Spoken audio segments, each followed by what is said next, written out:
Hello, everyone, and welcome to episode 129 of Overdose and Chill Live. Today, we're broadcasting live on Facebook, YouTube, and LinkedIn. And if you have any questions while watching today's session, just drop them in the comments and we'll make sure to answer throughout.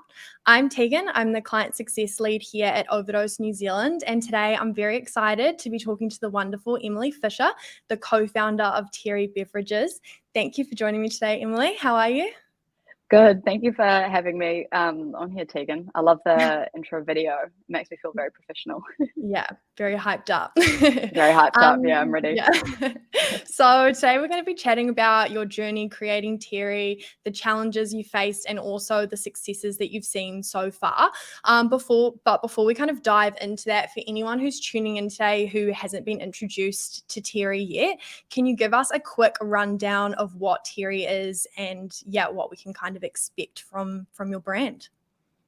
Yeah, totally. So Terry is a ready-to-drink beverage company. So we have two products, gin and tonic and a vodka soda. And I guess the difference for us is we're bottled in 750ml glass bottles. So it's essentially bringing, I guess, the convenience of a bottle of wine to G&Ts. Awesome. I guess you kind of talk about that convenience of, having a bottle as opposed to constantly having to get a glass of something when you're out and about. Was that sort of part of the inspiration for Terry? Like if we go way back to when you were kind of brainstorming this, how did the idea of Terry kind of come around? Yeah, totally. So, I mean, I've always wanted to start a business and I've had lots of horrendous ideas in the past. I think smoothie bombs or natural cleaning products were on the backbench before Terry, but basically the co-founder of Terry Beverages, the wonderful Maddie, and I were sitting in a bar where all good ideas are made, and we ordered a cocktail each. That's great, but obviously, not made of money, and we were kind of like, let's switch to a bottle of wine. And as the bottle of wine was brought to the table, we were like, oh, how great would it be if you could share a spirit mix in the same way you do with a bottle of wine. And that was really where the idea came from. And we started looking into it that night. But basically, we sort of saw that, people were starting to move towards spirit-based drinks and away from wine. I personally don't drink a lot of wine, but there's still something really lovely about pouring someone a glass of something. So we actually like to call our range ready to pour, not ready to drink. And the concept is you still enjoy it like a highball cocktail. So you still pour it in a glass, have ice, have your favorite garnish, but, we do the mixing for you. Terry's your mixologist. I love that. And I think that's really evident, if you go to Terry's Instagram or website, that kind of intimate feeling of two friends sharing a drink together is really like prevalent through everything you post. Obviously Terry's a beautiful brand. What kind of I guess inspiration did you pull when pulling together, the branding and the look for Terry and how you wanted to go down that route? Yeah, definitely. I think the story behind, I guess, like where the brand and the look and the feel came from is really nice because I feel like it came together really quickly, almost I'd say a week after we came up with the idea for the product. So naturally, the format of the bottle lends itself to leisurely drinking, we like to call it. So there's four G&Ts or four vodka sodas in a bottle, which then lends itself to sharing and pouring someone a glass. So when we were thinking about that, we were sort of like, what does that remind you of? It's summertime. It's sitting around with your girlfriends, sitting around playing cards. But at the same time, when we launched Terry, we were in the middle of COVID. So it was all a bit, I guess, grey and dark, and it was hard times for everyone. So we really wanted to create a brand that was light and fun and I guess sort of like reminded you of better times. And so I have always thought that people look back on the past with rose-tinted glasses, whether that's a good thing or a bad thing. You look back at Slim Aaron's photography or, print advertising from the 70s, and it's just so fun and creative and I guess light. And so we had the product concept, but it just felt like it aligned to that really well. And then obviously in the world of Slim Aarons, you have all of that beautiful European photography, and there was a lot of, I guess, symbols and tools for us to draw on from that period. So for example, the stripes on our label were actually inspired by European beach umbrellas, and the stripes on those. So there's sort of like a million different parts, but it all comes together really beautifully, and is sort of defined by that 70s Slim Aarons look and feel. Yeah, and it definitely shows. I mean, if you go to the Terry Instagram, you know, it's so beautiful, and it feels so cohesive and genuine, I guess is a good word for it. I think something that a lot of, you know, brands struggle with is finding a way to make, you know, their brand proposition and their you know, brand values show through with their marketing, to make sure that everything they're putting out kind of feels authentic. What's, I guess, kind of the rationale for you guys when you're thinking about what you're putting out there, to make sure that, you know, what you're saying aligns with your brand? Yeah, definitely. So our brand proposition is drink leisurely, which you'll see we hashtag on every single Instagram post. But essentially what that means, and I kind of spoke to this before around the product proposition, but I think often with binge drinking culture, it's about going to an event and drinking to have fun. Whereas what I guess Terry likes to think about, or how we position ourselves, is you're doing fun things already. Terry's just the accompaniment.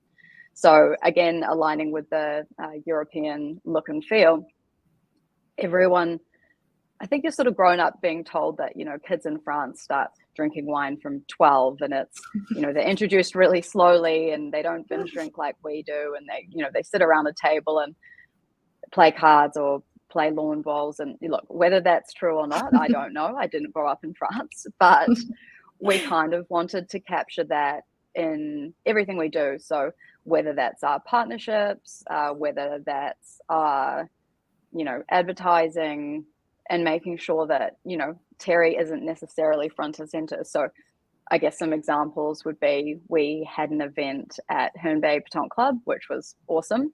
So if anyone doesn't know what that is, it's essentially like a bowl sport, which is great. But again, that's that concept that, you know, you're not just standing around having to get pissed to have a conversation. You're playing lawn bowls, you're having a good time, but you've got a beautiful G&T in your hand. You're looking hot and having fun, and it's a good time for everyone involved.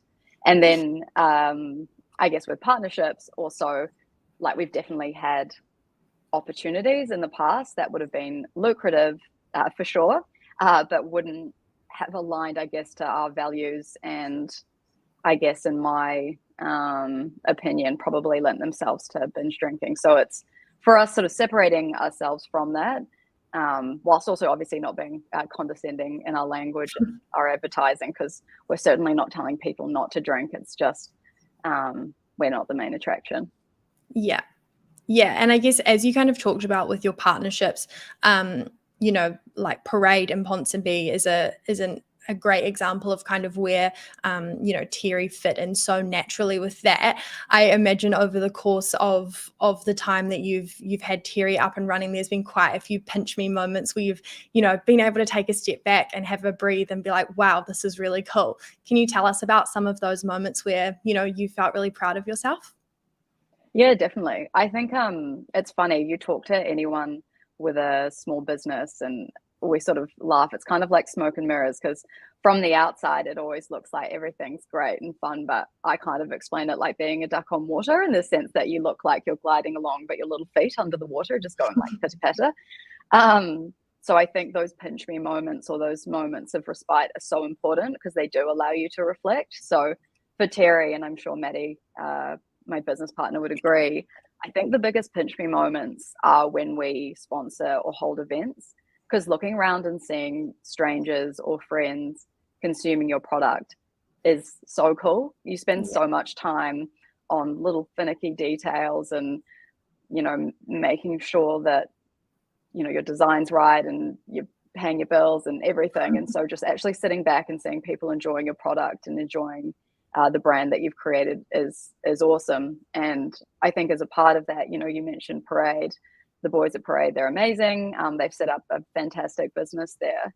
And being able to do events with, friends who are also, pushing and hustling small businesses is like fantastic. And that was a really fun event. Actually getting to sit back and just eat their burgers and play some games and drink terry was pretty good. Yeah, awesome.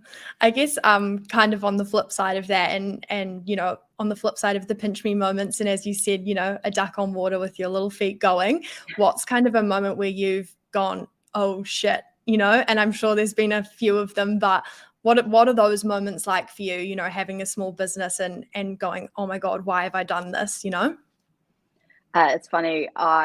Tegan and I were briefly talking about this offline, and I was saying I'm most looking forward to answering this question, which is terrible and shows my cynicism. But like I said, there's definitely been a lot of fuck moments. So I think I was trying to think about like what are the two biggest ones. I think the first one was, so we had to launch quite quickly with Terry. So we came up with the idea, I want to say in about July 2020 or near the end of the year, essentially. And by the time we had reached out to the manufacturer, they basically said, yep, we can do this, but we don't do new product orders in the summer months. So obviously with alcohol, the busiest time of year for these manufacturers is summer. And so they don't really want to risk with small minimum order quantities in the summer period. So I think all up, we had 3 months from the time we came up with the product and the brand to launch,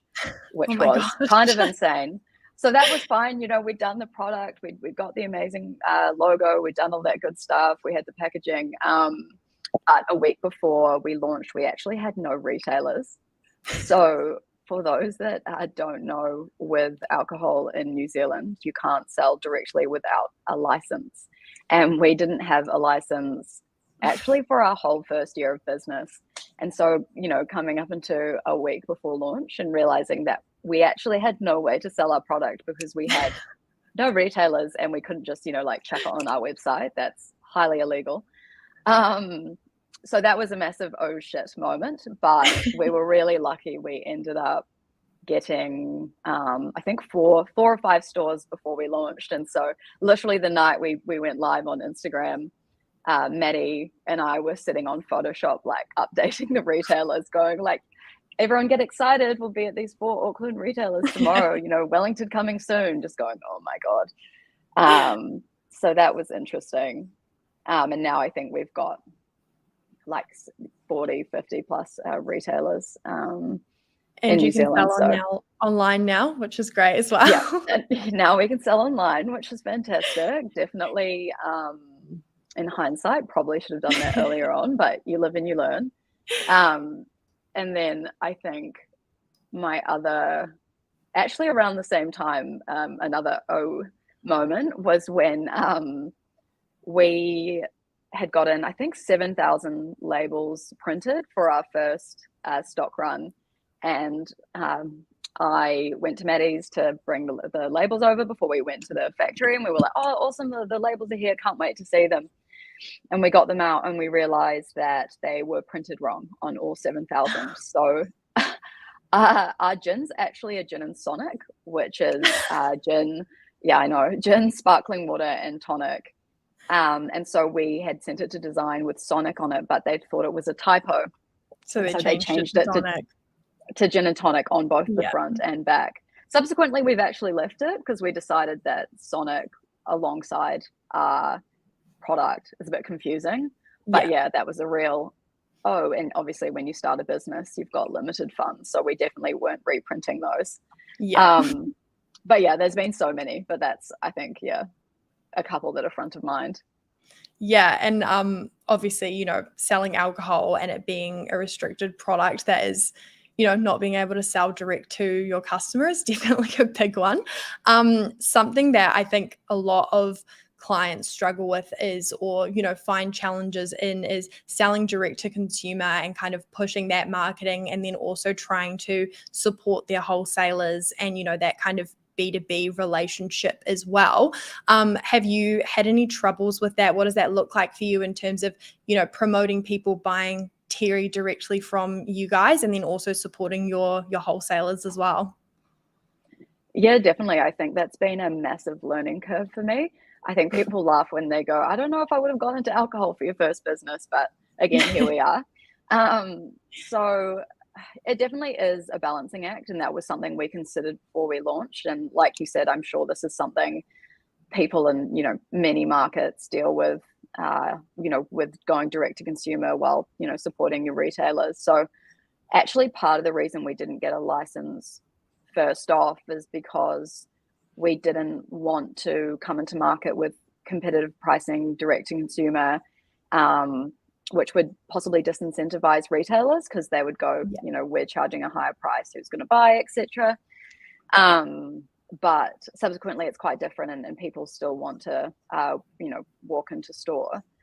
So I think in, supporting our retailers, it's making sure that we're directing traffic to their stores. And honestly, that's really difficult, and something I've had to learn about. So making sure we're looking at POS, which is essentially advertising in store, not just on social media, because we can do all our online advertising and direct those consumers to our website, but we've got to make sure that if someone walks into a liquor store and they see terry, they know what it is. And that's definitely something we've struggled with, and where we're still learning. But I think I have found, since having the license, that having those two channels works a lot more cohesively than I thought. So we also, I guess, kind of try and target different markets with the two channels. So the retail stores are definitely, you and me walking into the store, buying a bottle of terry for, drinks with the girls or anything like that. Whereas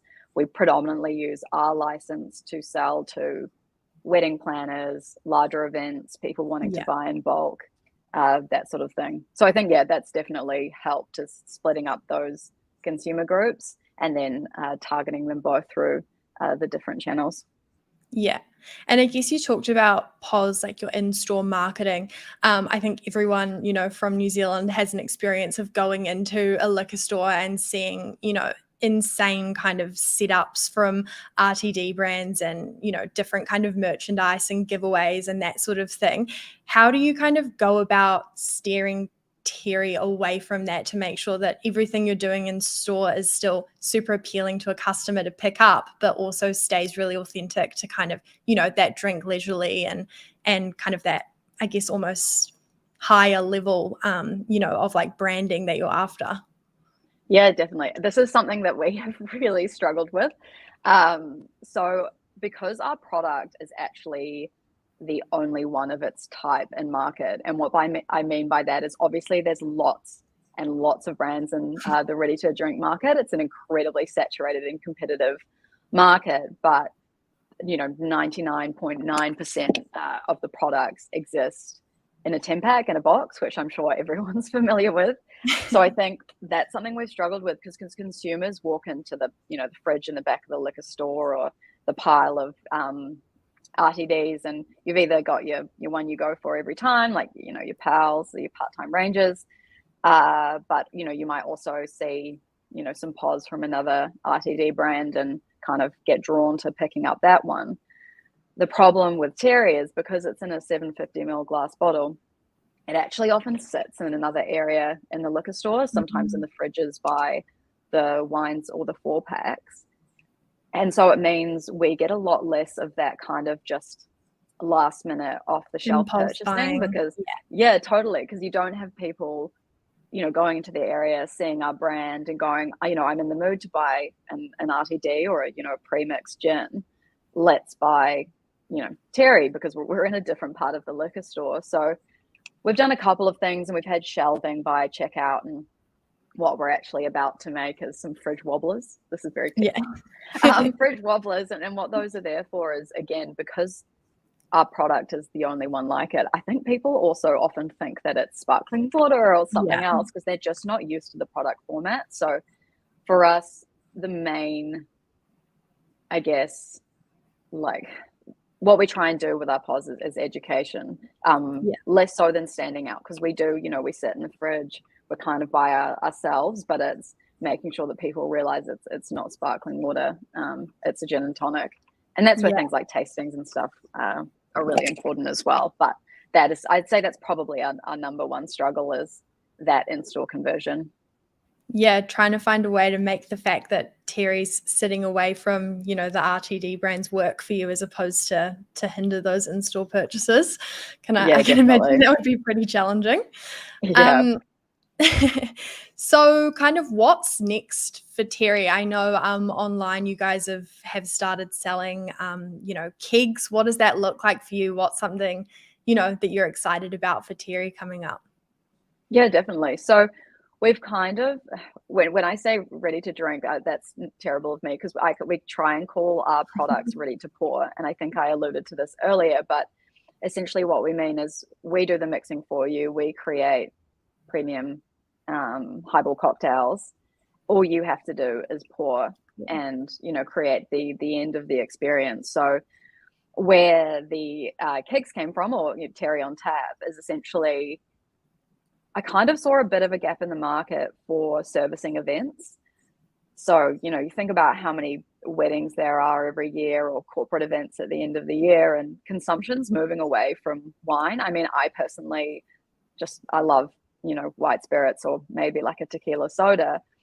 But if you're having a wedding, there's only so many bartenders or mobile bars in New Zealand. So having a format that allows masses to enjoy highball cocktails, I think is like really important. So with the kegs, we've just got the gin and sonic, I should say, at the moment. But I'd say our priority is expanding the portfolio there. So we've got some fun ones coming up. Might have been taste testing some tequila the other week, which was fun. But yeah, so expanding that range so that people, like I said, for weddings and events can, have a tequila soda on tap, or a gin and sonic. And also, supporting the bottles if you still want that more premium look and feel. So lots to do. And also, trying to lean more into the premium advertising with the 70s print look and feel. It can be really easy to get lost in the day-to-day and just be posting UGC, or like, a photo I've sort of taken of Terry in my backyard on my phone. But trying to, less is more, and lean into that. And we've just got our awesome designer, Nick, come on board. So hopefully you'll see some cool stuff coming out from us. Exciting.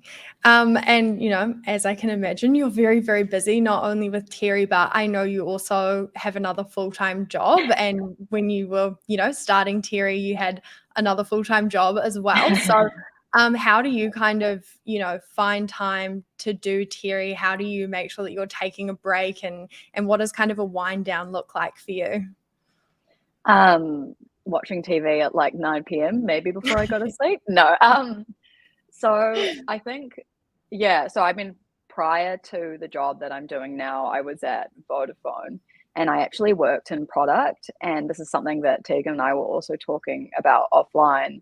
And I think that job was actually pivotal to starting Terry, because, prior to that, I didn't know what a business case was. I didn't know anything about the commercial side of it. And that kind of gave me the hard skills to sort of prop up Terry. But in terms of, I guess, managing time, when people ask me that, I just say, well, thank God I don't have kids or too much of a life, because it kind of means that I just, out of hours, really, I work on Terry. And I think it's just about, they say, if you need something done, give it to a busy person. So just making sure after work I'm really clear on what my priorities are, what I need to do, and not getting too lost in the day-to-day. But also, I think, I'm really lucky. We've recently had a sales rep start. And so I can I don't have to be on the ground as much anymore. When we first started, like I said, Maddie, my business partner, and I were, driving around the North Island, walking into retailers with our biggest smiles on, trying to pitch to liquor stores, and them just looking at us like it's not happening. So now that we've got a sales rep, it means that, and like I said, our awesome designer, Nick, it means that I can focus a little bit more on strategy and, making sure it's sort of all working smoothly, which I guess allows me to put a bit more focus into my day job. But yeah, it's a constant struggle. But I guess as any small business or new founder will say, it does take a lot of pressure off knowing that I don't have to pay the rent and I can reinvest the money that we make through Terry back into the business. Yeah, totally. And as you said, it's stressful, it's busy. If you could go back, to Emily in, July of 2020, is there any advice that you'd give yourself? Would you do it all over again? This is a funny one. So, I mean, they always say, like, if you knew what, I guess, starting a business would entail, you'd never do it. But I wouldn't change anything. I think if I were to do anything differently, or my advice to anyone starting a new business, it would be capitalize on the organic momentum you get when you start. So when you first start a business, you've got your friends and your family rallying around you. People are excited. It's something new. They're sharing your content, which is fantastic. But I think that's a great time to also do, maybe more paid media, all of that stuff. And I think that we got a little bit lost in that organic momentum and definitely didn't capitalize on it. And we had opportunities come our way that, we might have overlooked or thought were too expensive. So I think, if I were to do anything differently, it would be that. But otherwise, I don't know. Things have a funny way of working out. And I think as long as you follow opportunities and talk to as many people you can, because there's a lot of people out there that know, more about this industry than I do, it's fine. Yeah, awesome. And another question from me, one that I actually would love to know personally. Are you a gin girl or a vodka girl? Are you a gin and tonic or vodka soda? Gin, 100% all the time, every night. That was partly because when we first started, we were actually just going to do the vodka soda. And then Andrew, who we worked with at our production facility, was like, you do realize if you do 2 SKUs, you'll have more shelf space, which seems so simple, but like, in hindsight. Yeah. And we were like, oh, of course, let's do 2. So we decided to do 2, but thank God, because I love the gin. And that's how, I would make my drink, my highball cocktail prior to Terry. You have your gin, half soda water, half tonic, a little bit of lemon. Beautiful, Perfect. What about you? I'm definitely a gin girl as well. Yeah. Nice. We have a question from Raven. Any plans for collaborations with any other brands coming up? Yeah, definitely. So I think partnerships, especially for small businesses, are really important, because I think it's a great way for people to, I guess, get exposure to your brand through other avenues. We've got a couple in the pipeline, but, as I said, we're looking at that Terry on Tap event servicing. So we're looking into some partnerships with people in the wedding and event space, a couple of florists, things like that. But you'll definitely have to wait and see. Keep an eye on the Instagram. Keep an eye out at Bring Terry. Oh, and Raven's not done. I've got another one from Raven. Do you have a dream event that you'd love to provide Terry for? Do you have some stats on consumption for the events? I'll go for those. No, I'm kidding. A dream event. I think, like, again, because our brand platform is drink leisurely, it would definitely have to be a festival that focuses on something else. So I think Coachella would be awesome, because it's Coachella Music and Arts, and it's obviously about, it's about the culture and having amazing art installations and everything like that. So that would be fantastic. But to be honest, I'd kind of love to sponsor something like the Batonk World Championship, or like the National Bowls competition of New Zealand. That's kind of like my dream. So maybe I need to explore that a bit more. Yeah, dig into that a bit further.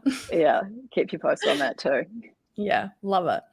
Have we got any other questions from anyone watching along today? No more so far? We've just done a great job of capturing everything. Yeah, I feel like I've harassed you with the questions so far. No, I love it. everything I wanted to know myself anyway. Awesome. Well, I will give you some time back because I know you're very, very busy. But thank you so much for joining me today, Emily. Thank you for sharing your knowledge. I personally think that, your journey with Terry has been very inspiring. And I'm very excited to see what you guys do next. Thank you so much for having me and those kind words. You're boosting me up for the rest of the day. Giving you a big hit. Yeah, I love it. Cool. Thank